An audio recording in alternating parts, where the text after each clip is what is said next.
नमस्कार, सुप्रभात। INH news में आप सभी दर्शकों का स्वागत है। मैं हूं आपके साथ अपूर्वा सिंह। वक्त हो चला है सुबह सवेरे का। बुलेटिन की शुरुआत कर लेंगे मध्य प्रदेश की खबरों के साथ। तो कोलकाता इन्वेस्टर्स समिट में मध्य प्रदेश में करीब 20,000 करोड़ रुपए के निवेश प्रस्ताव मिले हैं। CM doctor Mohan Yadav Kolkata summit में नामी गिरामी उद्योगपतियों से मुखातिब हुए। उन्होंने मध्य प्रदेश के औद्योगिक नीति और निवेश की संभावनाओं पर बातचीत की, जिसके बाद 16 बड़े उद्योगपतियों ने प्रदेश में निवेश करने पर सहमति जाहिर की। आईटीसी ग्रुप ने इंदौर और ग्वालियर में होटल खोलने पर सहमति दी, तो वहीं बिरला समूह ने उज्जैन के बड़नगर में 3500 करोड़ रुपए की लागत से सीमेंट प्लांट स्थापित करने का ऐलान किया है। समिट में सीएम डॉक्टर मोहन यादव को 19,270 करोड़ रुपए के निवेश के प्रस्ताव मिले हैं, जिससे प्रदेश में 9,450 रोजगार के अवसर बनेंगे।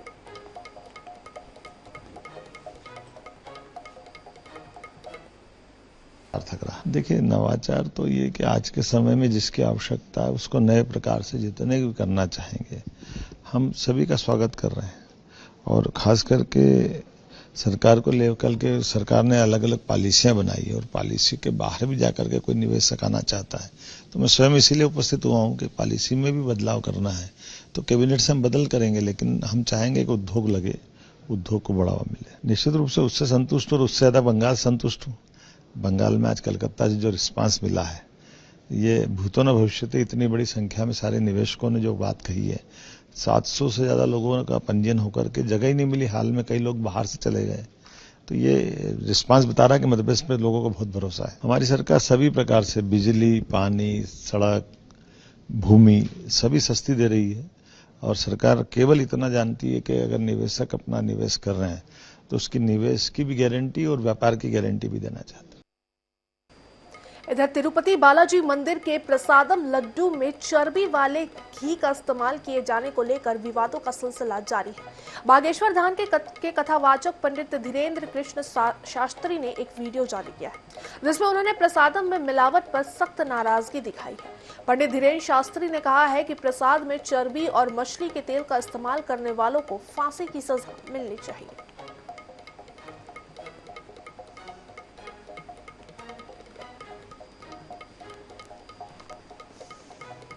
भारत में तिरुपति बालाजी के प्रसाद में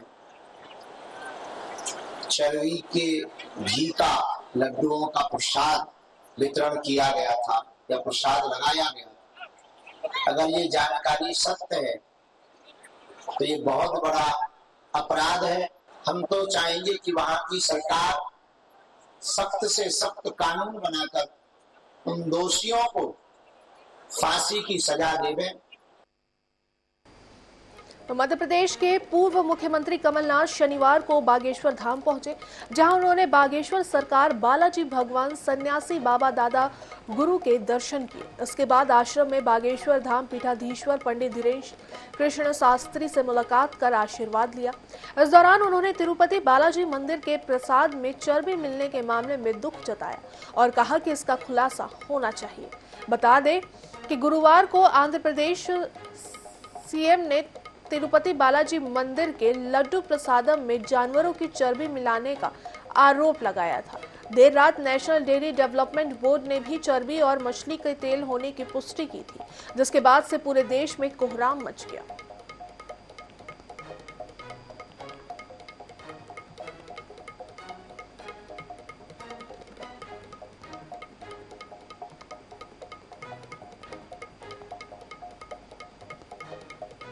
मंदिर के प्रसाद में चर्बी का मामला सामने आया, क्या कहेंगे इसको लेकर? बड़े दुख की बात है, इसमें पूरी जांच होनी चाहिए और इसका पूरा खुलासा होना चाहिए।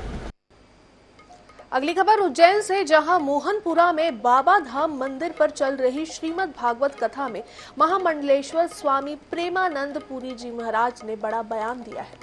निरंजनी अखाड़े के महामंडलेश्वर प्रेमानंद पुरी जी महाराज ने हिंदू महिलाओं को 4 बच्चे पैदा करने की अपील की है।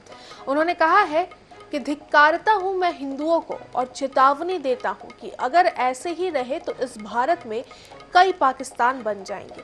हम अगर संख्या बल में कम रहे तो अभी तो 240 फिर 40 रह जाएंगे। लोकतंत्र में उसी का राज जिसके हाथ में वोट है। उन्होंने कहा कि जब वो संख्या बल में ज्यादा हो जाएंगे, घर की कुंडी कुंडी खटखटाएंगे और आपकी बहन बेटी को ले जाएंगे, तो आज पाकिस्तान में हो रहा है वो हमारे देश में भी होगा। हमारी माताएं क्षत्राणी है, दुर्गा है, रानी है, लक्ष्मीबाई है। राष्ट्र को बचाना है तो माता को संकल्प लेना होगा। इस भारतवर्ष को हिंदू राष्ट्र घोषित करवाना चाहता हूं। उसके लिए हमारा संख्या बल होना बहुत जरूरी है, हमारा जागरूक होना बहुत जरूरी है और आने वाले चुनाव में 100% हिंदुओं को मतदान करना जरूरी है। आप ये सोचिए कि आप बचने वाले नहीं हैं। आप 2 होते हैं और बच्चा करते हैं 1। आप घट गए, 2 के 4 होंगे तो बढ़ेंगे। 2 का 1 हुआ, फिर 1 का आधा रह गया, फिर आधे का आधा रह गया, तो 20 साल में 0। जब भारत आजाद हुआ था तब 2 करोड़ थे और अब 38 करोड़ हो गए हैं।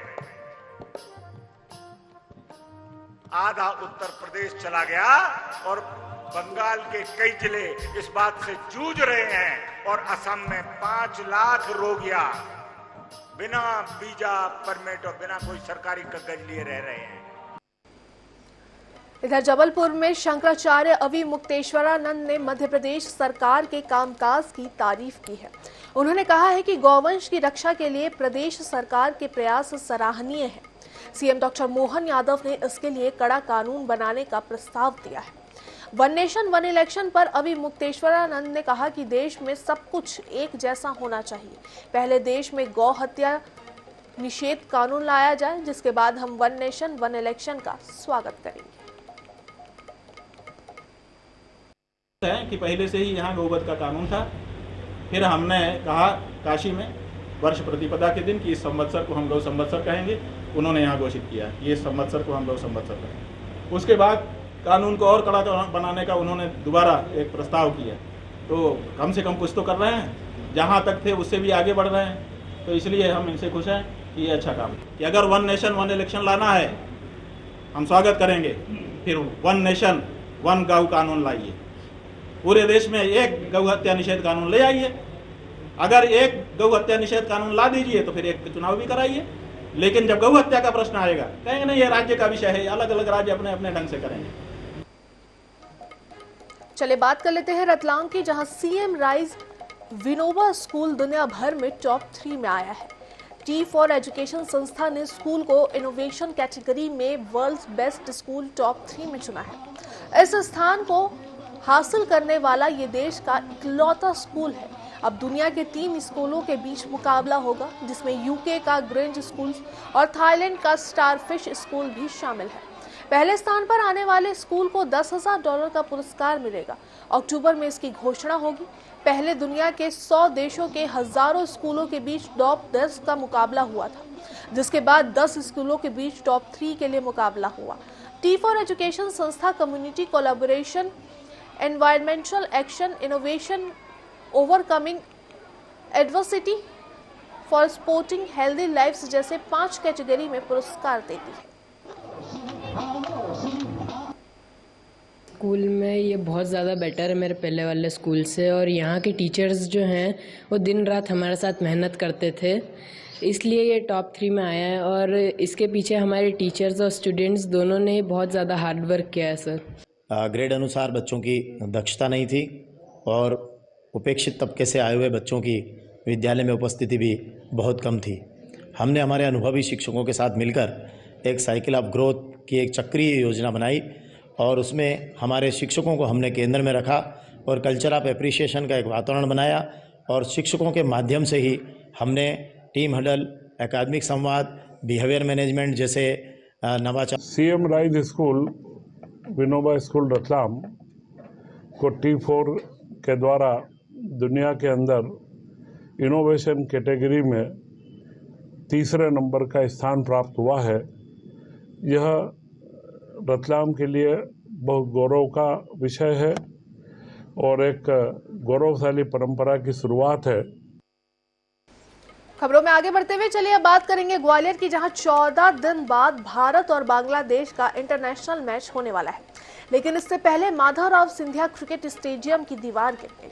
वहीं मैच की तैयारी को लेकर मध्य प्रदेश क्रिकेट एसोसिएशन के अध्यक्ष सीईओ सहित जीडीसीए के पदाधिकारी तैयारी को लेकर रात और दिन एक किए हुए हैं। लेकिन अंतर्राष्ट्रीय मैच के आयोजन से पूर्व लगातार हुई बारिश ने स्टेडियम के निर्माण कार्य की पोल खोल दी है, जिसको लेकर भ्रष्टाचार के आरोप भी लग रहे हैं। आज अखंड भारत प्रतिज्ञा दिवस पर हिंदू महासभा ने प्रतिज्ञा ली है कि भारत के अंदर जो है बांग्लादेश और भारत का मैच ग्वालियर में नहीं होने दिया जाएगा। हिंदू महासभा की मांग है कि जब बांग्लादेश के अंदर हिंदुओं का कत्लेआम बंद नहीं हुआ, लाखों हिंदुओं को जो है वहां दौड़ा कर पीटा गया और एक क्रिकेट का खिलाड़ी उस टीम के अंदर हिंदू था, उसके घर को आग लगा दी गई। ऐसी टीम को ग्वालियर की स्थली पर कालाविदेशी की तपोभूमि पर उस मैच को खिलवाना हिंदुओं के साथ विश्वासघात है।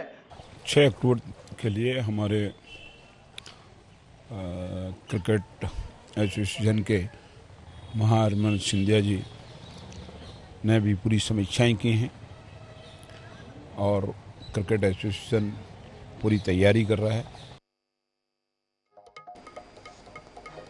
इधर मध्य प्रदेश कांग्रेस अध्यक्ष जीतू पटवारी अल्प प्रवास पर भैरुंदा के लाड़कुई गांव पहुंचे, जहां कांग्रेस कार्यकर्ताओं ने उनका जोरदार स्वागत किया। इस दौरान बड़ी संख्या में कांग्रेस नेता मौजूद रहे। जीतू पटवारी ने कहा कि बुधनी विधानसभा पहले कांग्रेस की ही सीट थी। मुख्यमंत्री यहां से होने के कारण जनता ने उन्हें वोट दिया। इस बार फिर यहां से कांग्रेस विजयी रहेगी।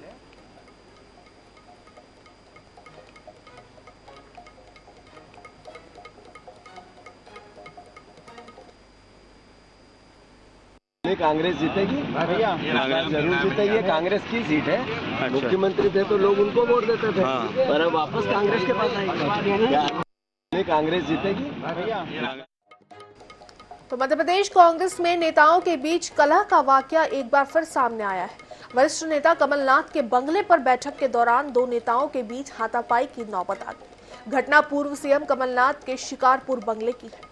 दरअसल कमलनाथ ने समीक्षा बैठक बुलाई थी, जिसमें कांग्रेस के कई नेता शामिल हुए थे। बैठक में परासिया विधायक सोहन वाल्मीकि और जिला पंचायत अध्यक्ष संजय पुनहार के बीच विवाद शुरू हो गया। मामले ने तुल पकड़ लिया और दोनों के बीच हाथापाई तक की नौबत आ गई। विधायक ने संजय पुनहार पर कार्यकर्ताओं को परेशान करने का आरोप लगाया है, तो पुनहार ने विधायक वाल्मीकि पर अपशब्दों का इस्तेमाल करने का आरोप लगाया है।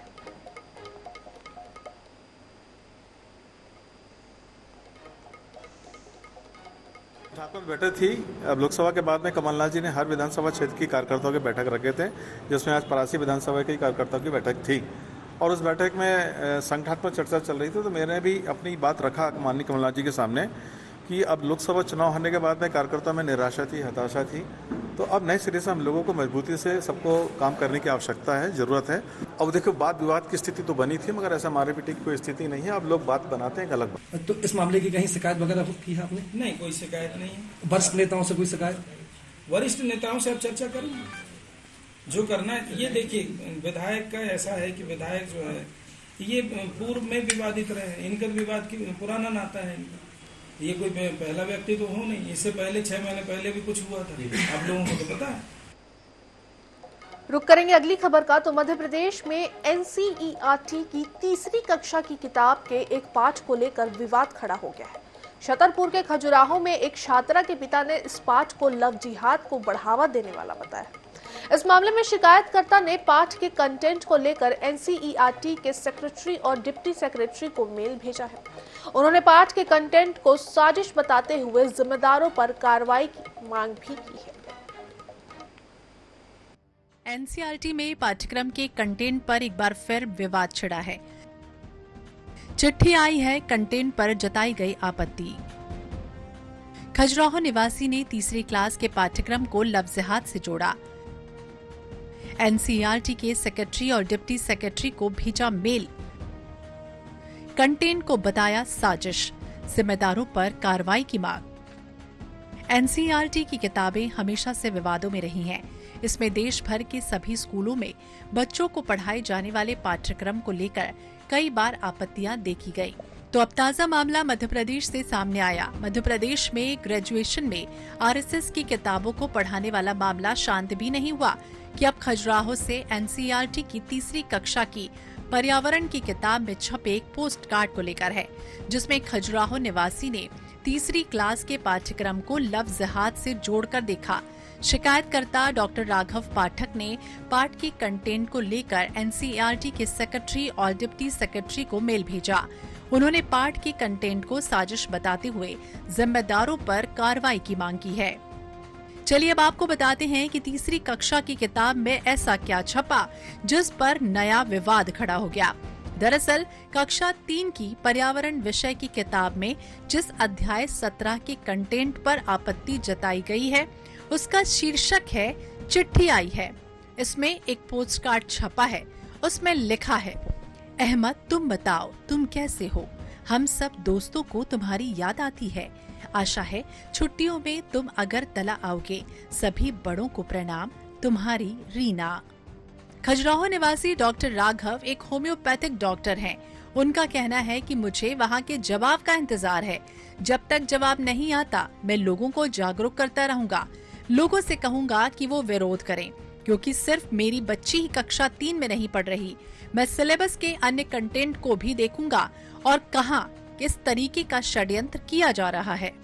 एनसीईआरटी की कक्षा 3 में एक पर्यावरण की पुस्तक में 17 अध्याय का प्रकरण है। इसमें एक चिट्ठी आई है नामक अध्याय है। इस अध्याय में अहमद नामक मित्र को रीना नामक उसकी एक दोस्त ने चिट्ठी लिखी। इसको लेकर के मुझे आपत्ति है। उस आपत्ति के संदर्भ में जिस प्रकार से आजकल लव जिहाद का मुद्दा चल रहा है, लव जिहाद के प्रकरण सामने आ रहे हैं, तो हमारे बच्चों के 7 साल के बच्चों के मासूम मन पर क्या प्रभाव डाला जा रहा है। तो मुझे इस चीज़ को लेकर संदेह भी है कि कहीं किसी सोची समझी साजिश के अंतर्गत इस सिलेबस को तो नहीं डाला गया, जहां हिंदू बच्ची एक मुस्लिम मित्र को पत्र लिख रही है। इस संबंध में एसडीओपी सलिल शर्मा ने बताया है कि शिकायतकर्ता ने एक आवेदन पत्र दिया है, जिसमें उन्होंने एनसीईआरटी की कक्षा 3 के एक अध्याय पर आपत्ति जताई है, जिसमें मैंने उन्हें समझाइश दी कि वो उसे उचित फोरम पर दें। इसके अलावा इस आवेदन को पुलिस के वरिष्ठ अधिकारियों को भेजा गया है। उनको कोई ऐसा कंटेंट है जो उनको आपत्तिजनक लगता है, उस संदर्भ में उन्हें एक आवेदन पत्र दिया है। मैंने उनको समझाइश दी कि आप इस संबंध में स्टेट गवर्नमेंट का या लोकल बॉडीज़ का इससे कोई लेना देना नहीं है, आप इसको उचित फोरम पर दें। समझाइश के साथ उनके आवेदन पत्र को वरिष्ठ कार्यालय को भेजा जा रहा है। ये पहला मामला नहीं है जब मुगलों के इतिहास को लेकर भी पिछले साल काफी विवाद बढ़ा, जिसके बाद किताबों में से मुगलों का इतिहास हटाया गया था। अब पोस्ट कार्ड को लेकर इसे लव जिहाद से जोड़ा जा रहा है। हालांकि अब ये देखना होगा कि इस मामले में एनसीईआरटी की तरफ से क्या जवाब आता है। INS 24/7 के लिए अंजलि सिंह की रिपोर्ट। मध्य प्रदेश में क्या सोयाबीन के भाव को लेकर कांग्रेस भ्रम फैला रही है, क्योंकि कांग्रेस लगातार इसको लेकर आंदोलन कर रही है और इधर भाजपा यही कह रही है कि कांग्रेस भ्रम फैलाने की राजनीति कर रही है। देखें इस पूरे मामले पर हमारी खास रिपोर्ट। सोयाबीन के दाम को लेकर कांग्रेस और मोहन सरकार आमने सामने है। किसान हितैषी बनने के लिए कांग्रेस लगातार प्रदर्शन कर रही है। शुक्रवार को किसान न्याय यात्रा भी इसी को लेकर थी, लेकिन क्या वाकई किसान को उसका हक नहीं मिल रहा और क्या सोयाबीन के भाव को लेकर भ्रम फैलाया जा रहा है? सरकार 4,892 रुपए एमएसपी पर सोयाबीन खरीदी को तैयार है, लेकिन कांग्रेस का कहना है कि दाम 6,000 रुपए किए जाएं। कमलनाथ के नेतृत्व में बनी हुई सरकार झूठ बोल करके बनी थी। किसान कर्जा माफी वादा खिलाफी किसने की?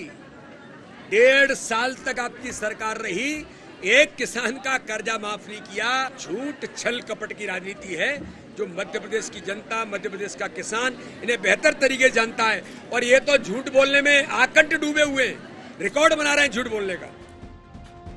अब एक नजर सोयाबीन के भाव पर डालते हैं कि आखिर मंडियों में सोयाबीन किस रेट पर बिक रहा है। सरकार सोयाबीन 4,892 रुपए एमएसपी पर खरीद रही है, जबकि कांग्रेस कह रही है कि 6,000 रुपए दाम होने चाहिए। लेकिन अलग अलग मंडियों में सोयाबीन के भाव में अंतर है। हाल ही में नागदा और उज्जैन मंडी की बात करें तो यहाँ नया सोयाबीन 5,000 रुपए प्रति क्विंटल तक बिका, तो इंदौर में नया सोयाबीन 4,700 रुपए प्रति क्विंटल बिका। वहीं निजी फर्म के रेट भी अलग अलग हैं। कहीं 4,811 है तो कहीं 5,001 तक रेट पहुंचा।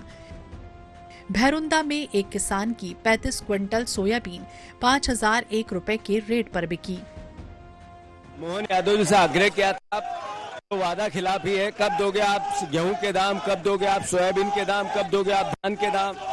मतलब भारतीय जनता पार्टी की जो नरेंद्र मोदी की सोच है किसान विरोधी, वो और एक बार दिखने लगी है।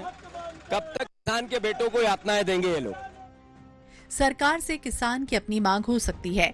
आखिर देखा जाए तो एमएसपी और मंडी रेट में बहुत ज्यादा अंतर नहीं है, लेकिन कई किसानों का ये भी कहना है कि सोयाबीन की फसल में जितनी लागत लगाई थी उतनी निकल नहीं रही, इसलिए इसके भाव ज्यादा मिलने चाहिए।